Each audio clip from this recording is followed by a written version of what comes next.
dhismaha wadada isku xidhaa ceeri gaabo iyo maydh oo ururka dheer wadaana waa waxyaabaha socda ee u baahan in laga qayb qaato.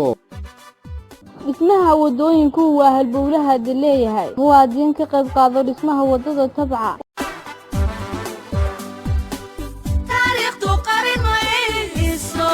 ilaahayna qadimayo qof kasta oo muwaadin oo Soomaaliland meel kastuu joogo waxaan ku boorinayaa inuu ka qayb qaato dhismaha wadadan. shaqo fiican baa la bilaabay runtiina shaqo fiican bay qabtay warjoogto waa laga mahad celinayna guud ahaan halkan waxa ay noo timi hanti qaali ah oo aynu aad ugu baahnayn oo ah cagafyadan oo ilaahay miisaanka xasanadka ha u saaree niman lisxil saaray oo la yiraahdo Daala Education and Environmental Development horumarinta waxbarashada iyo deegaanka ee Daala qolo la yiraahdo waxaanu leenahay ilaahay miisaanka xasanadka ha idin saaro ummad ku dayasho leebaatiine inta kalena ha idin ku dayato waar intada kalena waxaan leenahay waar ku dayda oo dadkiina meeshan colaad ka horiyaan dii ay tahay wasaaradda maxay tahay wadooyinka mashruucyada SDF mashaariicda kale hay'adaha wadadaas in xil weyn la iska saaro waa wadada isku xidhaysa guban xeebihii Soomaaliland iyo ogadii waxaan ku darayaa Ramadaanta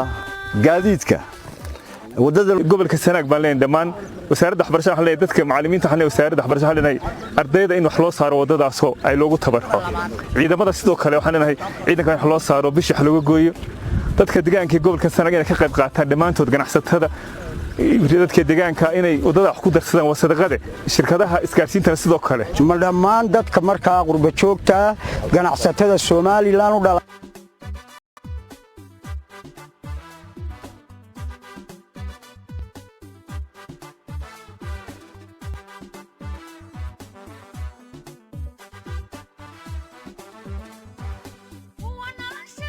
wadada maydhan gacanta u qaadno haddaynu reer Sanaagnahay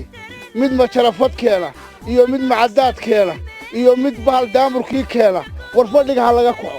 haddaynu reer Sanaagnahay waxay loo ballanayeen inuu wadada tabca saweysano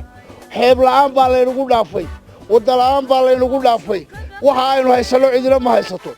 marsada maydh baan mar gaari jiray oo biyaha milixdana muquuran jiray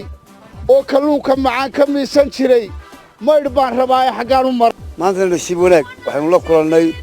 shirka khayraadka biyaha aan la soconno wabsiyahan noo ka nimi maydh runtiina waxaan rajaynaynaa in lagu guulaysto fadlan ka qayb qaado dhismaha wadada isku xidhaa ceeri gaabo iyo maydh kana soo qayb qaado akoonnada iyo nambarada shaashada kaaga muuqda.